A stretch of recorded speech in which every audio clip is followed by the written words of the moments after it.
नमस्ते recording club में RC Sandeep हाजिर हूँ आज the story of recording club part 317 यानी 317 लेकर के और लगातार बातचीत चल रही है हमराही कार्यक्रमों को लेकर के। फिर से वही बात कहूँगा कि आपके व्यूज़ और प्रतिक्रियाएं थोड़े कम हो गए हैं, तो उम्मीद है ये सीरीज़ जब रूटीन में आ जाएगी तो शायद आपकी प्रतिक्रियाएं भी मिलने लगेंगी। वैसे अभी भी मैं लगभग 18 दिन पीछे हूँ अपनी कहानी के माध्यम से। आज 335वां एपिसोड वैसे होना चाहिए था या 34वां, लेकिन अभी 317वां लेकर के हाजिर हूँ। खैर, तो बात चल रही थी 10वें हमराही के बारे में। जब मैं बता रहा था तो शायद मुझे ऐसा लगा कि बाद में मैंने सोचा अपलोड करने के बाद, सुन तो नहीं पाया, लेकिन मुझे ऐसा लगा यार कि मैंने ये वाली कहानी थोड़ा जल्दी में समाप्त कर ली। तो मैं बताना वही चाह रहा था कि दोनों यानी जो महिला हैं वो अपने पति से पीड़ित थीं और पुरुष जो थे वो कहीं ना कहीं उनके साथ कुछ गलत भी हुआ था और किसी तरीके से वो अपनी ज़िंदगी को सही जगह लाना चाह रहे थे।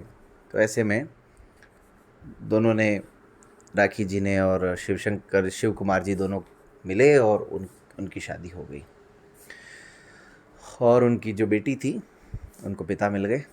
तो उसमें जो राखी जी का जो जीवन है वो बड़ा ही कठिनाइयों से भरा हुआ रहा था और एक दृष्टिबाधित होने के नाते शिव कुमार जी का तो खैर था ही था। एक ये भी बात थी कि ये ऐसे शख्स थे जो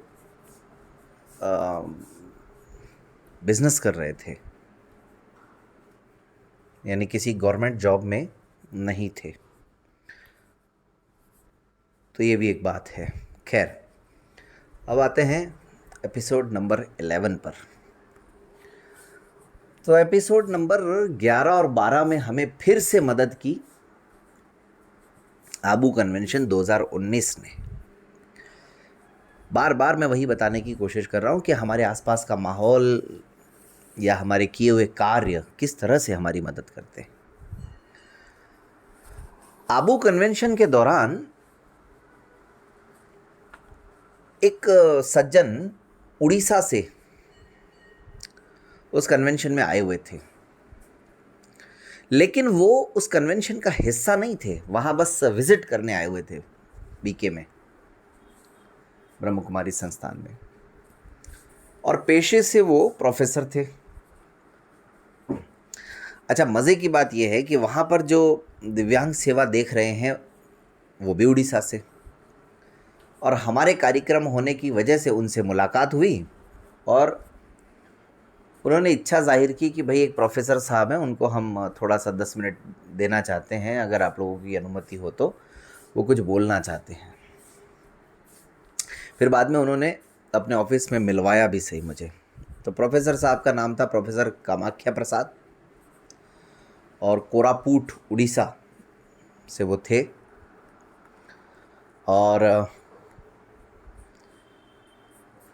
कहीं ना कहीं प्रोफेसर साहब की जो धर्म पत्नी थी वो भी उनके साथ में थी, उनसे भी मुलाकात हुई। तो मेरे दिमाग में वो बात याद रही मुझे कि इनके साथ भी हमराही किया जाए, और बस जब याद आ गई तो फिर संपर्क किया गया और संपर्क करने के बाद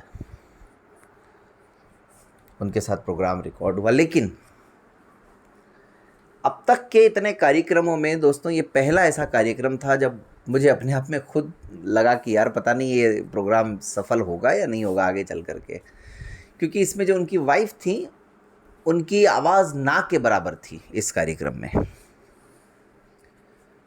और कल मैंने जिस सवाल पर बात रोकी थी, आप लोग सोच रहे होंगे ये उस सवाल पर तो आए नहीं भाई साहब, लेकिन अभी उस सवाल पर भी चर्चा करेंगे।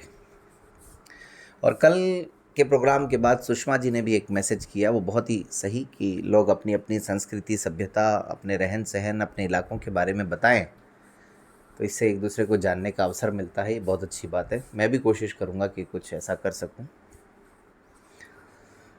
अपने इलाके के बारे में बता सकूँ। और 12वां जो एपिसोड था उसके हमारे मेहमान, अच्छा एक तो उड़ीसा नया राज्य जुड़ गया, ये भी आप नोट करिएगा। और 12वां जो हमारा कार्यक्रम था उसमें जो मेहमान थे हमारे, वो भी आबू कन्वेंशन में हमारे मेंबर थे, यानी वो आबू कन्वेंशन में रजिस्ट्रेशन करवा करके आए थे, और हस्बैंड वाइफ और उनके दोनों बच्चे भी उनके साथ आए थे, और वो बीके मेंबर्स भी थे, वो यानी वो ब्रह्म कुमारी संस्थान से पहले से ही जुड़े हुए थे। तो फिर 12वें कार्यक्रम के लिए भी मुझे ज़्यादा सोचना नहीं पड़ा, ज़्यादा दिमाग नहीं लगाना पड़ा। उनसे संपर्क हुआ और उन्होंने तुरंत हाँ भर दी, फिर उनके साथ कार्यक्रम रिकॉर्ड हुआ। मैं बात कर रहा हूँ अनिल कपूर जी की। तो अनिल कपूर जी और उनकी श्रीमती जी, जो कि दिल्ली में रहते हैं, खुशी खुशी इस कार्यक्रम में आने के लिए तैयार हो गए। और इस कहानी को सुनकर के भी बड़ा अपने आप में मतलब धक्का लगा। दोनों ही ब्लाइंड हैं, अनिल जी और उनकी वाइफ दोनों ही ब्लाइंड हैं। और बता दूं, उनके दोनों बच्चे एकदम सही हैं, साइटेड हैं, 2 लड़के हैं। और प्रोफेसर साहब भी ब्लाइंड थे, उनकी वाइफ साइटेड थी, जो उड़ीसा वाले मैंने बात की। तो अनिल जी की कहानी में भी कई सारे ऐसे मौके थे जब हमारे परिवारजनों पर और आसपास के लोगों पर क्या कहा जाए ये सोचने पर मजबूर हुआ मैं स्वयं भी। और लोगों ने भी उस कार्यक्रम को बहुत ही पसंद किया था, बहुत ही सराहा था। तो ये अनिल जी की कहानी 12वें नंबर का एपिसोड आप लोग जाकर के सुन सकते हैं। अब भाई साहब 13वें एपिसोड पर मैं आऊँ उससे पहले, इन दिनों में लगभग 2.5-3 महीने बीतते बीतते सितंबर के महीने में मेरे पास एक सवाल आया। और वो सवाल, मुझे उम्मीद तो थी कि कभी ना कभी आएगा ज़रूर मेरे सामने, लेकिन मैंने कुछ सोचा नहीं था उसके बारे में। सवाल सीधा सा कृष्णा दीदी की तरफ से आया था, और सवाल ये था कि भाई आप भी तो शादीशुदा हैं। मैंने कहा जी, तो फिर आपकी कहानी कब आ रही है? तो मैंने कहा दीदी, एंकर थोड़ी अपना प्रोग्राम लेकर के आएगा, मैं तो खुद कर रहा हूँ कार्यक्रम, मेरी कहानी की ज़रूरत ही नहीं है। और मुझे अब तक के अपने जीवन से जो कुछ सीखने को मिला है उसी के आधार पर मैं सवाल जवाब कर लेता हूँ। उनका नहीं नहीं नहीं नहीं, ऐसा नहीं, आपकी कहानी को तो आनी चाहिए, आपकी कहानी। मैंने कहा देखेंगे दीदी। तो फिलहाल तो बस इसी प्रश्न पर ये बात समाप्त हो गई, लेकिन मैंने भी सोचा, मैंने कहा यार अब कहानी तो कैसे लाई जा सकती है। अच्छा, तब तक ग्रुप में भी इस तरह की बातें होने लग गई थी, कुछ मुझे ये याद नहीं है एग्जैक्टली, लेकिन कृष्णा दीदी का तो मुझे याद है। बाकी समूह में भी कुछ लोगों ने कहा था कि भाई संदीप जी, आपकी खुद की कहानी भी आनी चाहिए। तो इस तरह की बातें चलती जा रही थी, मैं सोचता जा रहा था, बातें चलती जा रही थी, मैं सोचता जा रहा था, और इस प्रश्न का उत्तर जाकर के मिला नवंबर के महीने में। जैसे ही मेरे सामने ये सवाल आने लगे, मैंने सोचना शुरू कर दिया। और चलिए अभी छोड़ देते हैं इसको, बाद में जब एपिसोड नंबर 20 की बात होगी तब बताएंगे फिर आगे की कहानी। फिलहाल तो ये सवाल था जो मेरे सामने आया। अब 13वां जो एपिसोड था दोस्तों, 13वां एपिसोड हरियाणा राज्य से था, और यहाँ पर हमारे हमराही के ही मेहमान ने मदद की थी।